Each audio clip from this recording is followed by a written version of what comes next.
Պարոն վարչապետ, վերջին օրերին լրագրողական համայնքի կողմից հերթական սկանդալային բացահայտումը տեղի ունեցավ կառավարության իրական դեմքը քողաձեռնող եւ պարզվեց, որ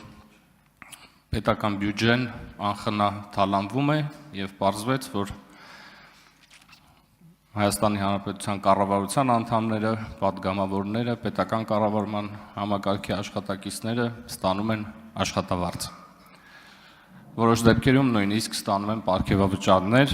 եւ հարցս հետեւյալն է. երբ է վերջ դրվելու այս անխնա թալանին եւ հաշվի առնելով վերջին այս մեր կառավարման օրոք առնվազն կարևոր ժամանակահատվածը մեր պետության համար, ինչու դուք անվճար չեք աշխատում որպես վարչապետ արդեն 8 տարի եւ երբեք վերջը հրաժարվելու ձեր աշխատավարձից։ Շնորհակալություն։ Հարցին կպատասխանի Հայաստանի Հանրապետության վարչապետ Նիկոլ Փաշինյանը, համեցեք։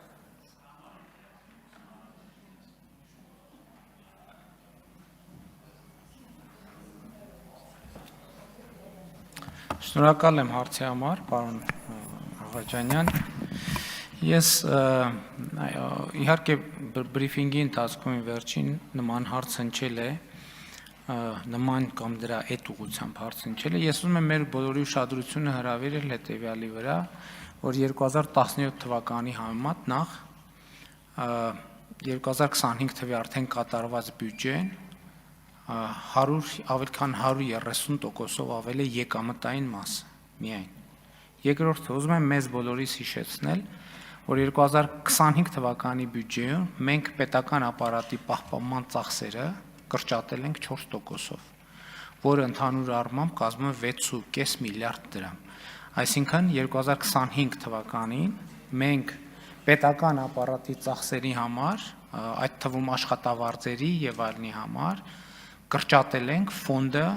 6.5 միլիարդ դրամով, պահպանման ծախսերը ընդհանուր առմամբ, ճիշտ եմ, չէ՞, ասում 6.5 միլիարդ դրամով։ Սա մենք ինչի համար ենք արել։ Սա մենք արել ենք հետևյալ տրամաբանությամբ, որ մենք համարել ենք, որ պետք է մեխանիզմներ ստեղծենք, որպեսզի պետական ապարատը ինքը փնտրի եւ գտնի պետական բյուջեում անարդյունավետ ծախսող տեղեր, ուրեմն միավորներ, հաստիկներ, որոնց անհրաժեշտությունը չկա, բայց որոնց վրա գումար ենք ծախսում եւ 25 թվականին մենք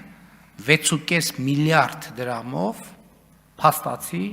կրճատել ենք այդ ծախսերը եւ հետեւաբար այն որից հետո մենք ներդրել ենք կատարողականի վրա հիմնված վարձատրության համակարգ, որը պիլոտային ծրագիր է եւ որը մենք նպատակադրված ենք որոշակի փորձարկումների արդյունքում այդ թվում բերել եւ օրենքի տեսք տալ դրան, ինչի համար ենք դա անում,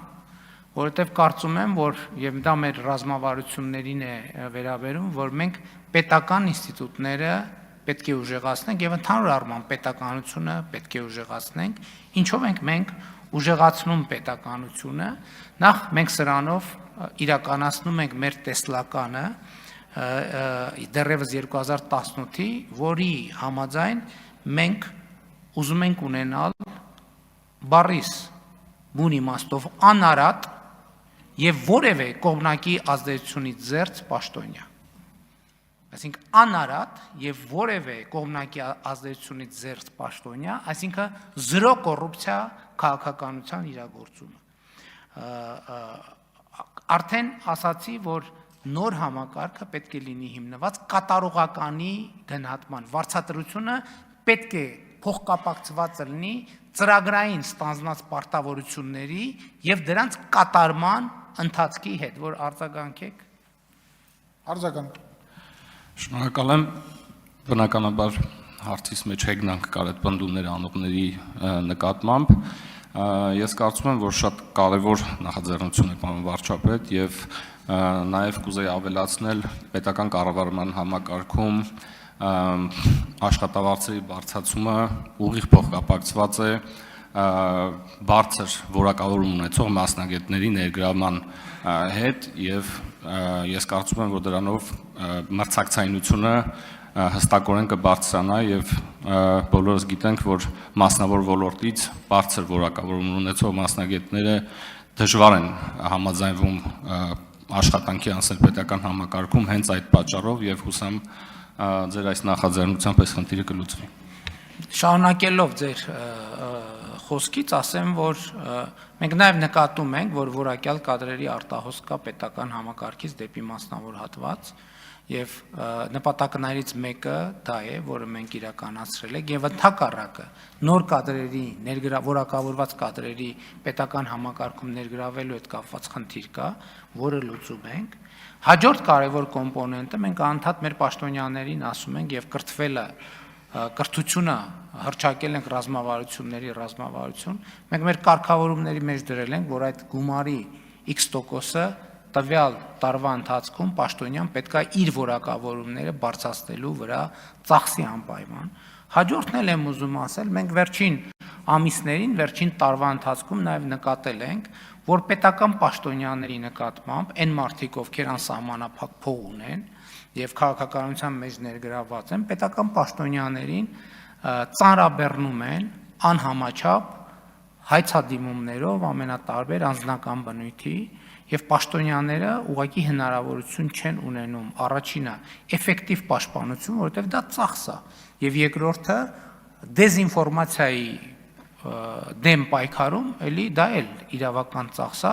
ընդ որում մենք գործընկերներ ունենք, ովքեր տարիների արդյունքում հաղթել են դատական process-ները եւ ասենք իրենք 1.5 միլիոն դրամ ծախսել են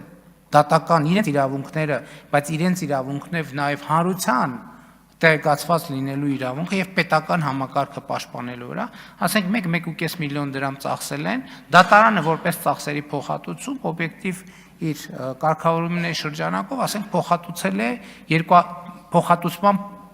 որոշում է կայացրել 200,000 կամ 300,000 դրամի չափով, սա նշանակում է, որ հաջորդ անգամ այդ պաշտոնյան ոչ կարող է որևէ դատից պաշտպանվել, ոչ էլ կարող է իր դեմ զրպարտություններով պաշտպանություն գտնել, բայց այս ամենի նպատակը ինչ է։ Այս ամենի նպատակը եւ առաջնային շահառուն քաղաքացին է,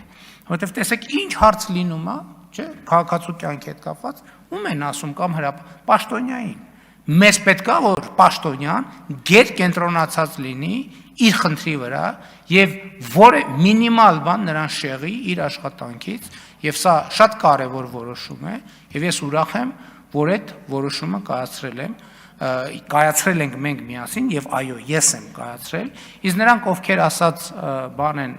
առանց աշխատավարձի կամ սիմվոլիկ աշխատավարձով աշխատել են վարչապետ կամ չգիտեմ ինչ, հիմա նրանք դոլարային միլիոնատերեր են։ Ես նման խնդիր չունեմ իմ առաջ դրած, շնորհակալ եմ։